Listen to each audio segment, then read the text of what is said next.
नमस्कार दोस्तों, आपका स्वागत है मेरे YouTube चैनल सारांश क्लासेस पर। पिछले कुछ दिनों से हमारी वीडियो नहीं आई है। कुछ आकस्मिक घटना हो जाने की वजह से वीडियो नहीं बन पाई थी।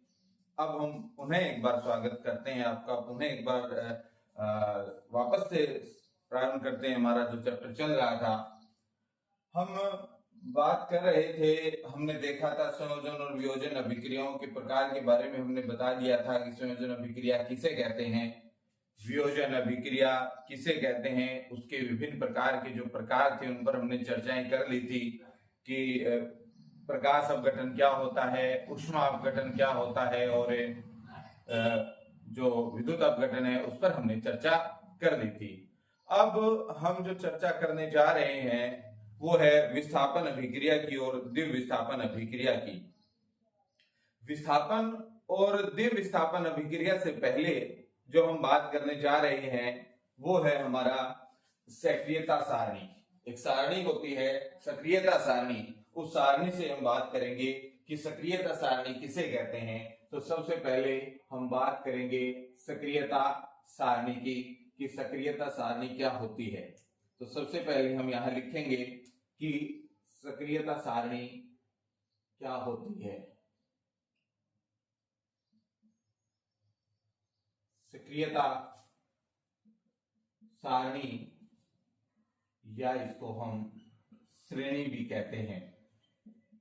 क्या होती है सक्रियता सारणी या सक्रियता श्रेणी? ये जो सारणी है, इस सारणी के द्वारा हमें धातुओं की जो क्रियाशीलता है उस क्रियाशीलता का पता चलता है कि कौन सा तत्व है, कौन सी धातु अधिक क्रियाशीलता है और कौन सी जो धातु है वो कम क्रियाशील है। तो सक्रियता सारणी क्या होती है? एक ऐसी सारणी जिसमें धातुओं को उनकी जो क्रियाशीलता है उस क्रियाशीलता के अवरोही क्रम में व्यवस्थित किया जाए, ऐसी सारणी सक्रियता सारणी कहलाती है। तो हम क्या लिख सकते हैं सक्रियता श्रेणी के बारे में कि ऐसी सारणी या वह सारणी जिसमें धातुओं को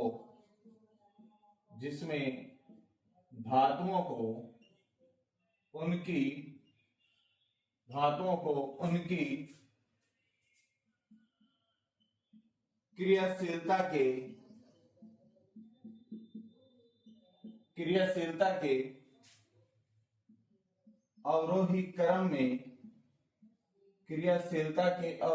अवरोही क्रम में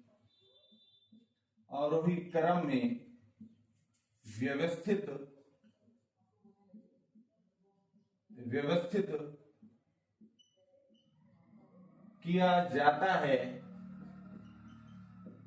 वह सारणी जिसमें धातुओं को उनकी क्रियाशीलता के अवरोही क्रम में व्यवस्थित किया जाता है, सक्रियता सारणी या सारणी कहलाती है। सक्रियता सारणी या श्रेणी कहलाती है। इस श्रेणी में क्या होगा कि जो धातु होगी, जो सबसे अधिक क्रियाशील धातु है उसको सबसे ऊपर रखा जाएगा और जो सबसे कम क्रियाशील धातु होगी उसको इस सारणी में सबसे नीचे क्रम में रखते हैं, अर्थात अवरोही क्रम में उनको क्या किया जाता है, व्यवस्थित किया जाता है। जैसे सबसे पहले कोई धातु आएगी तो उसका क्रम क्या होगा? सबसे पहले धातु होगी potassium, sodium, magnesium, calcium, zinc के बाद Fe iron, Pb lead, hydrogen, फिर आएगा कॉपर के बाद Hg के बाद Ag और सबसे नीचे इसमें लिखा जाता है Au अर्थात गोल्ड।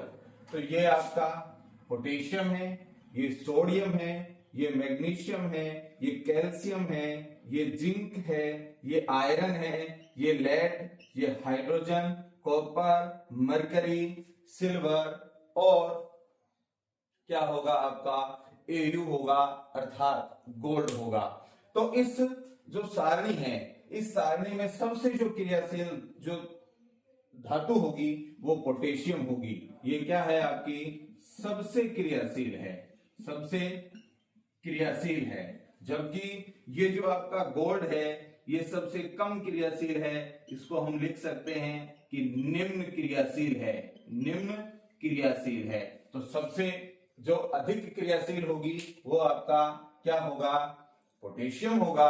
और जो सबसे निम्न हम क्रियाशील की यदि बात करें तो वो आपका Au होगा अर्थात गोल्ड होगा। तो इस सारणी के आधार पर हम तत्वों को जब व्यवस्थित करते हैं तो ये जो सारणी हमारी सक्रियता सारणी कहलाती है। और इस सक्रियता सारणी का महत्व क्या है? तो सक्रियता सारणी का महत्व है कि इस सक्रियता सारणी के आधार पर हम ये बता सकते हैं कि कौन सा तत्व अधिक क्रियाशील है और कौन सा तत्व निम्न क्रियाशील है, या हम कहें कि धातुओं की क्रियाशीलता की जानकारी हमें इस श्रेणी से क्या होती है प्राप्त होती है। ये भी अक्सर पेपर में पूछा जा सकता है कि सक्रियता सारणी का महत्व क्या है। तो महत्व के लिए हम लिख सकते हैं, महत्व में हम लिख सकते हैं कि सक्रियता सारणी के द्वारा हमें धातुओं की क्रियाशीलता का पता चलता है, उसकी हमें जानकारी प्राप्त होती है। इसी आधार पर जो हमारी आगे आने वाली जो एक समीकरण होगी उस रासायनिक अभिक्रिया को हम क्या करते हैं समझने का प्रयास करते हैं कि क्या होगी वो रासायनिक समीकरण। इसकी एक ट्रिक मैंने बताने की प्रयास किया, एक ट्रिक मैंने बनाई। अपने लेवल पर आप कुछ भी बना सकते हैं। मैंने जो इसको याद करने की एक ट्रिक बना रखी है वो क्या बना रखी है, कान्हा ने कार मांगी, कान्हा ने यहां पर माफ करना कैल्शियम आएगा और मैग्नीशियम लास्ट में आएगा। कान्हा ने कार मांगी, कान्हा ने कार मांगी, Ca पहले आएगा और मैग्नीशियम बाद में आएगा। ये थोड़ा सा करेक्शन यहां पर कर लीजिएगा, माफ कीजिएगा। कान्हा ने कार मांगी, कान्हा से K से पोटेशियम, N से सोडियम, Ca से हो जाएगा आपका कैल्शियम, मांगी Mg मैग्नीशियम, Zn हम जसोदा लिख सकते हैं। कान्हा ने कार मांगी जसोदा, फिर भी है Cu का मतलब कॉपर और Cu का मतलब हम क्रुद्ध भी बता सकते हैं कि कान्हा ने कार मांगी जसोदा फिर भी है क्रूर या जसोदा फिर भी है क्रोधित, Hg Ag और Au, Hg Ag और Au। तो ये हमारी एक ट्रिक है जिसके द्वारा हम क्या कर सकते हैं याद कर सकते हैं, आसानी से इस सारणी को याद किया जा सकता है। इसी आधार पर हम एक समीकरण को लिखते हैं। वो समीकरण क्या है उसको भी हम समझने का प्रयास करते हैं। उस समीकरण को हम लिखने का प्रयास करते हैं। इसको मैं यहां से रफ कर रहा हूं, याद रखना है इस सारणी को। इस सारणी को जैसे ही हमने इसको रफ किया, अब हम बात करते हैं एक अभिक्रिया है हमारे पास जिसको हम विस्थापन अभिक्रिया कहते हैं। एक अभिक्रिया जिसको कहते हैं हम विस्थापन अभिक्रिया, जिसको हम क्या कहते हैं विस्थापन अभिक्रिया। विस्थापन अभिक्रिया क्या होती है इसके बारे में हम जानते हैं। तो विस्थापन अभिक्रिया क्या होती है कि वे रासायनिक अभिक्रियाएं जिसमें क्या होगा कि अधिक जो क्रियाशील तत्व होगा, अधिक क्रियाशील तत्व के द्वारा निम्न या कम जो क्रियाशील तत्व है उसको क्या कर दिया जाता है विलयन से विस्थापित कर दिया जाता है, और इस प्रकार की अभिक्रियाएं विस्थापन अभिक्रियाएं कहलाती हैं। तो विस्थापन अभिक्रिया की यदि परिभाषा की हम बात करें तो वह रासायनिक अभिक्रिया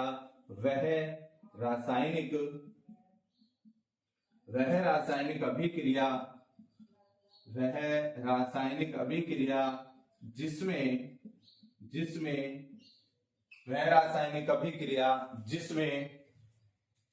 अधिक क्रियाशील तत्व द्वारा अधिक क्रियाशील अधिक क्रियाशील तत्व द्वारा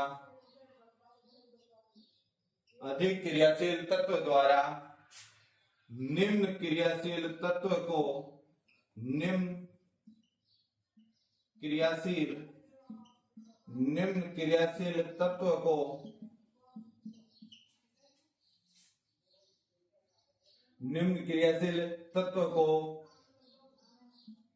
विलयन से, या सीधा ही लिख सकते हैं कि जिसमें अधिक क्रियाशील तत्व द्वारा निम्न क्रियाशील तत्व को विस्थापित कर दिया जाता है, विस्थापन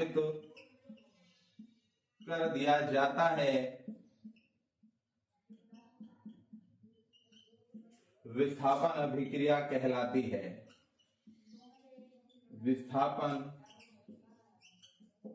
अभिक्रिया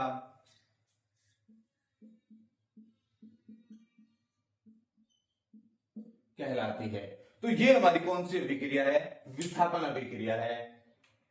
अब इसका कोई अगर एक उदाहरण हम समझने का प्रयास करें, वार्षिक परीक्षा की दृष्टि से ये महत्वपूर्ण अभिक्रिया है। पेपर में जो प्रश्न पूछा जाने की संभावना है वो ये हो सकती है कि विस्थापन और द्विविस्थापन जो अभिक्रियाएं हैं, उन विस्थापन और द्विविस्थापन अभिक्रियाओं में अंतर बताइए। तो हम बात करते हैं इसके उदाहरण की। एक उदाहरण क्या लिख सकते हैं हम, इसका उदाहरण क्या हो सकता है, उसके बारे में यदि हम बात करें तो उदाहरण हो सकता है आपका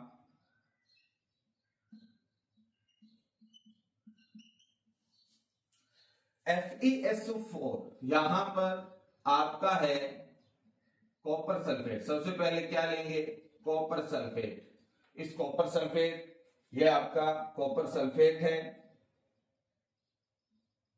इसकी क्रिया जब हम किसके साथ करवाते हैं? लोहे की कील Fe से करवाते हैं। इसकी क्रिया जब लोहे की कील Fe से होगी, Fe धातु से होती है, ये सॉलिड अवस्था में होगा, तब क्या बनेगा? अब देखें जरा, यहां पर जब कॉपर सल्फेट के विलयन की क्रिया हम किसके साथ करवाएंगे? Fe धातु के साथ करवाते हैं, तो क्या होगा? चूंकि Fe जो धातु है वो Cu से क्या है? अधिक क्रियाशील है। वो जो अगर सक्रियता सारणी हम दोबारा बनाए, कि एक ट्रिक क्या थी? कान्हा ने कार मांगी, Jasoda Zn, Fe Pb HCu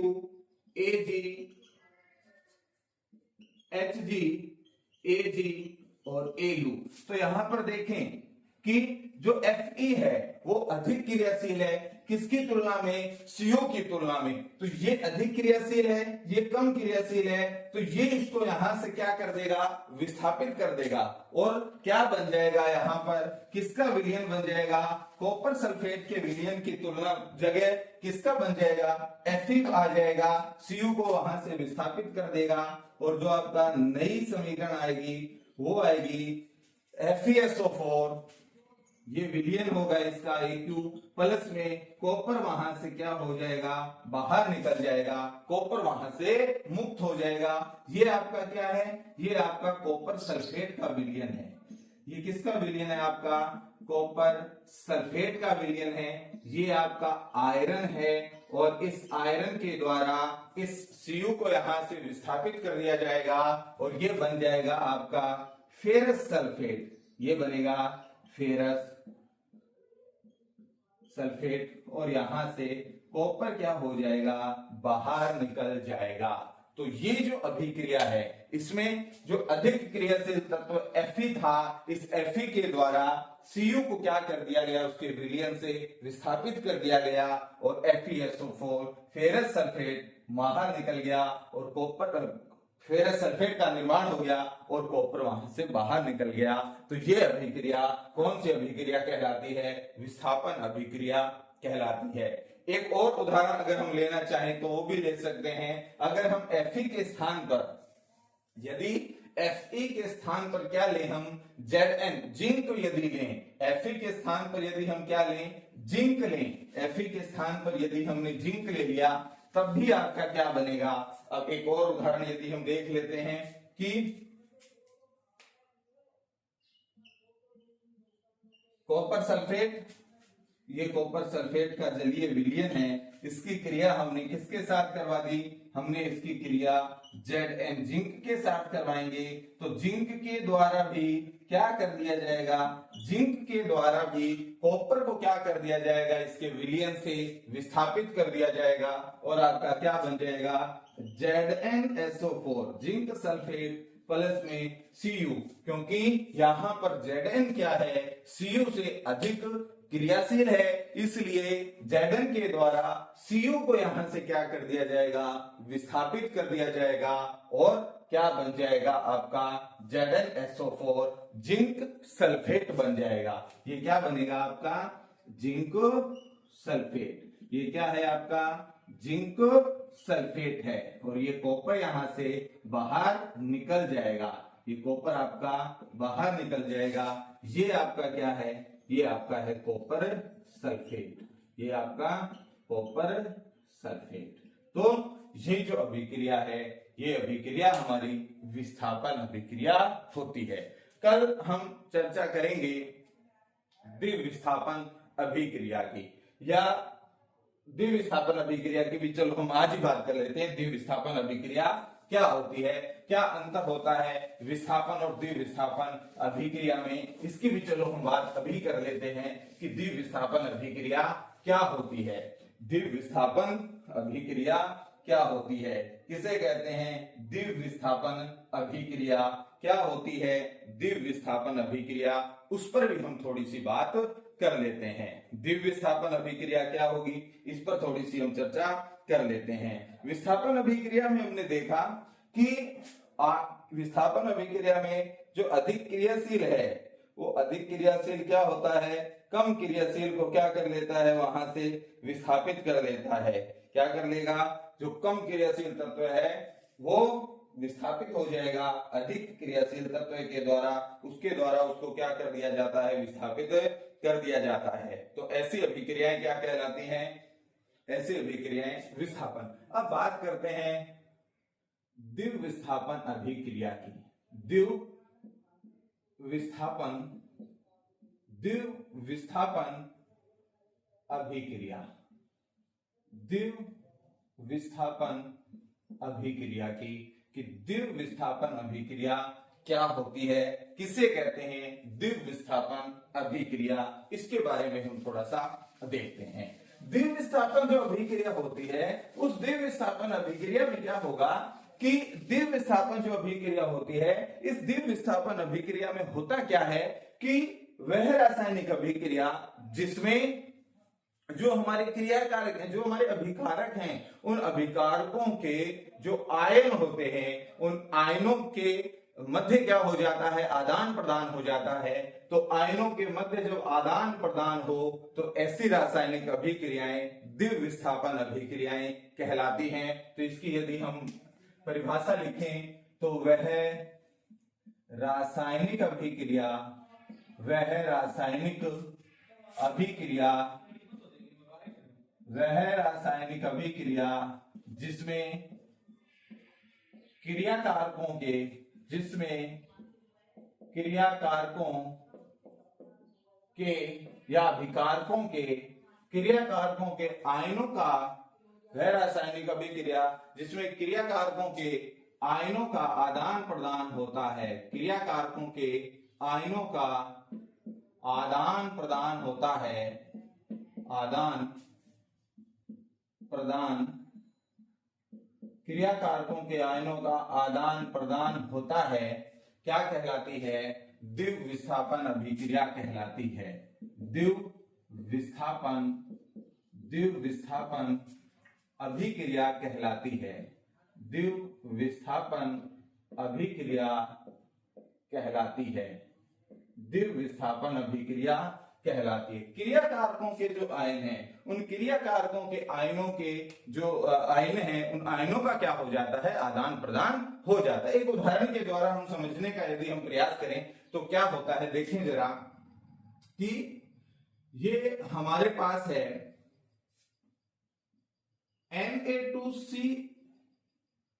Na2SO4 sodium sulphate, Na2SO4 ये आपका सोडियम सल्फेट है, सोडियम सल्फेट Na2SO4 प्लस में BaCl2 बेरियम क्लोराइड, ये आपका है बेरियम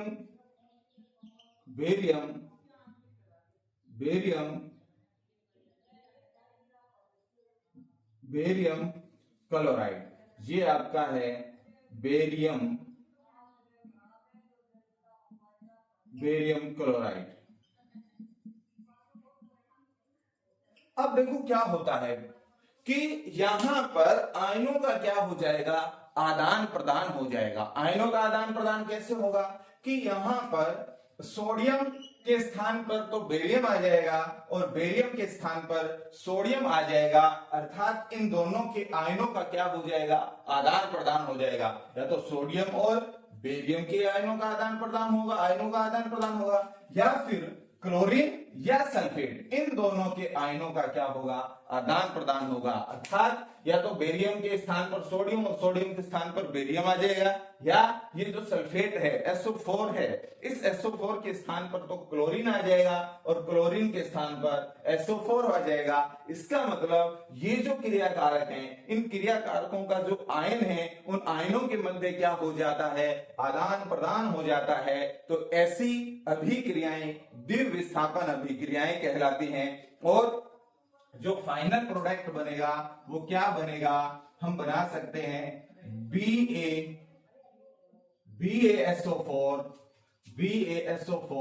प्लस में NaCl, तो यहां पर 2 लग जाएगा, और BaSO4, ये सारे के सारे आपके, मैं दोबारा इसको थोड़ा सुंदर ढंग से लिख देता हूं। यहां पर क्या होगा, क्या क्या थे हमारे, सोडियम सल्फेट था, तो सोडियम सल्फेट होता है Na2SO4, ये जलीय विलयन AQ के फॉर्म में, प्लस में BaCl2, ये भी AQ के फॉर्म में, और ये जो BaSO4 बना है ये ठोस अवस्था में, और ये भी आपका AQ की अवस्था में, जलीय विलयन की अवस्था में। तो ये जो बेरियम सल्फेट बना है, ये आपका बेरियम क्लोराइड के स्थान पर तो क्या बन गया, बेरियम सल्फेट बन गया, और यहां पर सोडियम क्या बन जाएगा, क्लोराइड बन जाएगा, ये बन जाएगा सोडियम क्लोराइड। तो यहां पर क्या हुआ, यहां पर आयनों का क्या हो चुका है, आदान प्रदान हो चुका है। बेरियम और इनके आयनों के मध्य क्या हो चुका है, आदान प्रदान हो चुका है, और बेरियम सल्फेट और सोडियम क्लोराइड का क्या हो गया, निर्माण हो गया। यहां एक अभिक्रिया और भी मैं आपको बताऊंगा। यहां पर ये जो बेरियम सल्फेट जो बना है, ये एस का मतलब सॉलिड अवस्था में, ठोस अवस्था में हमें प्राप्त हुआ है, और ये जो ठोस अवस्था है, इसी ठोस अवस्था की वजह से ये जिस भी पात्र में हमने ये अभिक्रिया की है, उस पात्र के पेंदे में ये क्या हो जाता है, एकत्रित हो जाता है, जमा हो जाता है ठोस अवस्था में। तो इसके बारे में हम बात करेंगे। अवक्षेपण अभिक्रिया हमें प्राप्त होती है, उसे हम क्या कहते हैं, उसकी भी हम चर्चा करते हैं। आगे एक और उदाहरण हम ले सकते हैं, AgNO3, ये है आपका सिल्वर नाइट्रेट। सिल्वर नाइट्रेट की क्रिया जब NaCl के साथ होती है, NaCl के साथ होती है, AgNO की क्रिया NaCl के साथ होती है, तो यहां भी आयनों का आदान प्रदान आ जाएगा। Ag के स्थान पर Na आ जाएगा, Na के स्थान पर Ag आ जाएगा, और आपकी कुछ अभिक्रिया इस प्रकार से बन जाएगी, सिल्वर नाइट्रेट बन जाएगा, AgNO3 प्लस में NaNO3, सोडियम नाइट्रेट, AgNO3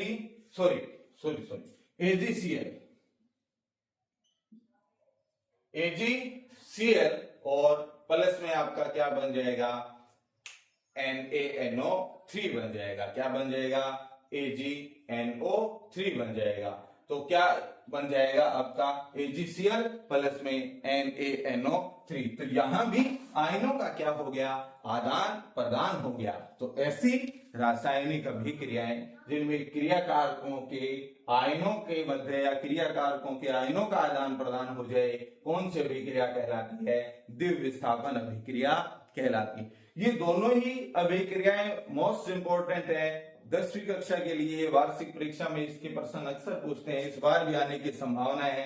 आपसे प्रश्न पूछा जा सकता है कि विस्थापन और द्विविस्थापन अभिक्रियाओं में अंतर बताइए, तो आपको दोनों की परिभाषाएं और इनके कम से कम एक एक उदाहरण आपको बताने हैं, तब जाकर आपको इसके पूरे अंक प्राप्त होंगे। तो आज हमने बात की सक्रियता सारणी या श्रेणी की, द्विविस्थापन और विस्थापन अभिक्रिया की, विस्थापन अभिक्रिया किसे कहते हैं, द्विविस्थापन अभिक्रिया किसे कहते हैं, और उन के हमने दो दो उदाहरण देखे हैं। वार्षिक परीक्षा में आपको ये काम करके आना है, एक एक उदाहरण आपको लिखकर आना है।